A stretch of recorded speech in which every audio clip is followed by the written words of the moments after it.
31 minutes past hour number 2 back here on the Stephen A. Smith Show, ESPN Radio, ESPN News. Thanks again. This is the great one himself, Mel Kiper Jr., for coming on with us, blessing us with his presence. Has a very, very busy schedule, but took time out of his busy schedule to come on the show. Obviously, I'm incredibly appreciative of that. Stephen A. Smith Show, ESPN Radio, ESPN News. Need seats to a game? Download the Vivid Seats app and enter promo code CHAMPS at checkout to get 10% off your first order. Don't buy just any seat. Get a Vivid seat. Back to the phones we go. 888-SAY-ESPN.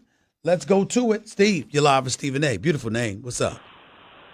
Hey, Stephen. Thanks for taking my call. Talk to me. I have a comment about the Clippers and the Lakers, if I can. Mm-hmm. On the Clippers, they keep saying that they don't have a star. Well, if Lou Williams is not a star, then, partner, I have no idea what a star is. Well, they're talking about time out. Don't be so literal. The man is sixth man of the year. He's an absolutely sensational scorer. All of that is true. But when you talk about marquee free agents coming up, the big marquee names, that's all they mean by that. Nobody's trying to denigrate Lou Williams in any way. He's a star caliber scorer. He's grotesquely underpaid. I think he's only getting paid like $8 million a year, for crying out loud. It's absolutely positively ridiculous, the kind of deal that the Clippers got away with paying this brother right here, because he is something special. Nobody denies that. Everybody recognizes him as a star offensive player, but he is not the marquee that LeBron, Kevin Durant, guys like that are. He's not a superstar, but he's certainly a star. Okay. My question, my comment on the Lakers was, it just makes me sick to my stomach, Stephen A. Mm-hmm. I see D'Angelo Russell out there balling. I see Brook Lopez raining threes. Julius Randle. Guys they gave away. And Lou Williams. You know, they could have actually had a backcourt of Lou and D'Angelo, and then the front court of Lopez and what's his name?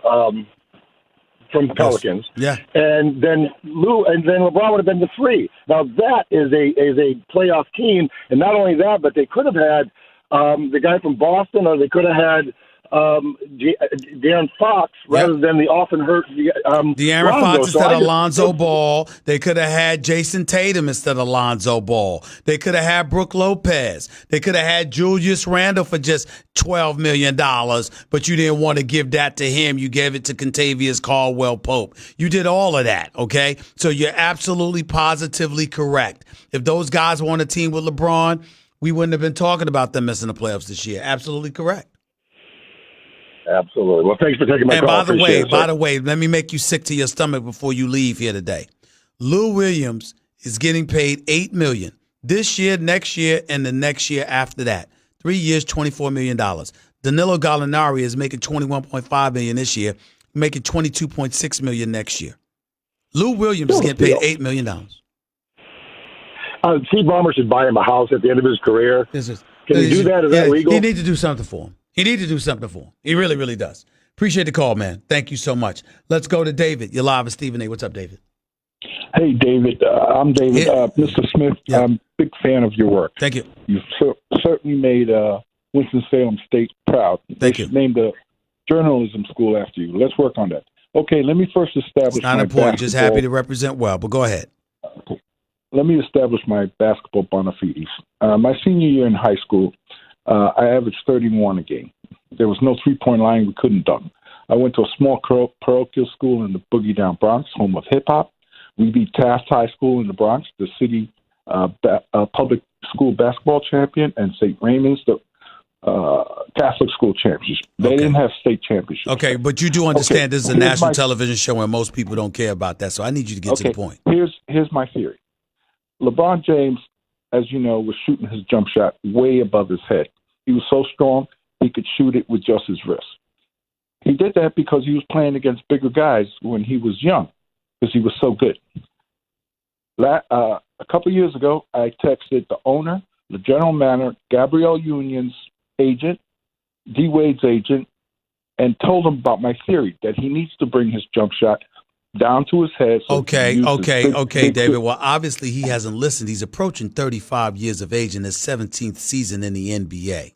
He's a career 27-point per game scorer. He's 260 pounds.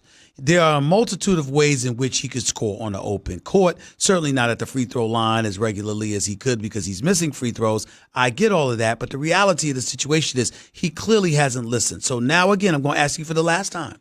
What is your point? My point is that he dropped his shot just to on top of his head to use his big muscles, extend his arm, and but his he's wrist. not going to. But he's not going to do that because if he was, he would have done it already. So now what?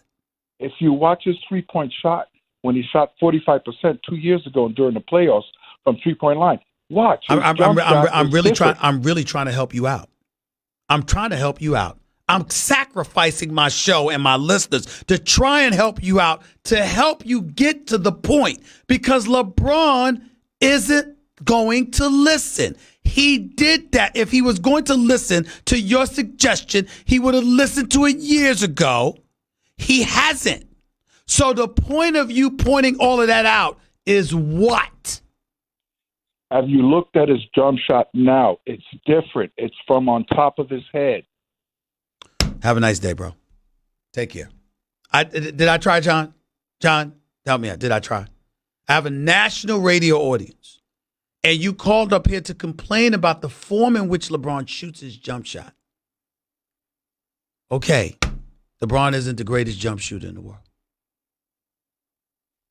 I asked you, did you have a point? Maybe the guy, John, was trying to educate folks out there. So you know what? Listen, I can give you shooting lessons. Here's my website. I gave him every opportunity to tell me why he was calling.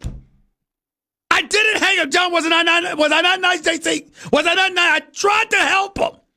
Because if you're going to call a national show with those kind of things to talk about, clearly you want to get noticed. And you were trying to get that out. And he still didn't take the bait. I tried. Cameron, you're live with Stephen A. What's up? Cameron. Hey, thanks for taking my call. Go ahead. So tonight, Game 3 in Staples Center is between the Clippers and the Warriors. 1-1 series, and by no means do I think the Clippers have any chance of taking the series.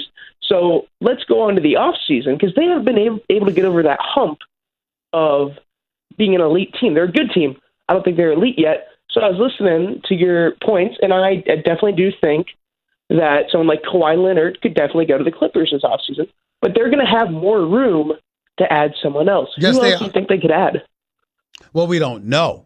That's the interesting element in all of this, because on one hand, we're all thinking stars. But we have to remember, this is Jerry West, who suggested Chris Paul goes, who suggested Blake Griffin goes, who suggested DeAndre Gordon goes, and that a rat pack bunch like these Clippers could be respectable enough to provide a level of intrigue to the marquee players to want to come and join them.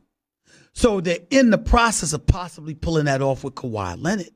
Who's to say that a guy like Jerry West with Steve Ballmer, Doc Rivers, Lawrence Frank and those boys don't decide to come after a guy who is not a superstar, but nevertheless is the kind of player that may a complimentary piece that you might want to add to it. Like, for example, John, could you ever think about this, guys? What if you added Kawhi Leonard and Jimmy Butler? Think about that. Because you already has the Montrezl Harrells of the world and others to the mix. What if you added a guy like a Jimmy Butler and a guy, because you might not need a Kemba Walker with the size and the guys that you already have in your backcourt. But it can never hurt to add another defender to the mix. Now, I don't think Jimmy Butler's leaving in Philadelphia, but you never know. None of these guys would mind living in L.A. for the right price, the right situation. So a guy like Jimmy Butler certainly works. You just never know. I don't see it. But in terms of joining Kawhi Leonard and having a two-headed monster, you just never know. Yeah, and absolutely, because everyone's saying Kawhi could also go to the Lakers with LeBron. But why would he want to do that? And I've heard your points saying who wants to play under the shadow of LeBron?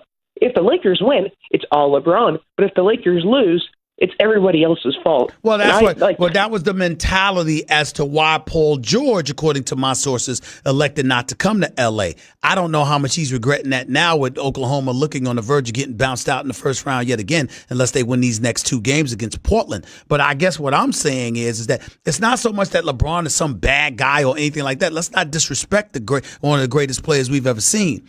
What I'm saying is because he's ball dominant and because he's so cerebral with the basketball in his hands and he makes the right decisions. Usually he's dictating everything, and some of these stars don't want that. Kevin Durant pointed that out. Marginal players would love to play with LeBron James. A star who's got the kind of cachet that Kawhi Leonard, Kevin Durant, and others have may not want to play with LeBron James, and that's where things get tricky. Yeah, absolutely. Well, thank you. Take it easy. 888-SAY-ESPN. It's 888-729-3776. Back with your calls to close out the show in a minute. You're listening live to Stephen A. ESPN Radio, ESPN News, by the way. If you missed any of today's show, go check out On Demand in the Stephen A. Smith podcast, brought to you by the Capital One Saver Card. Earn 4% cash back on dining and entertainment, 2% at grocery stores, and 1% on all other purchases. Hey, what's in your wallet?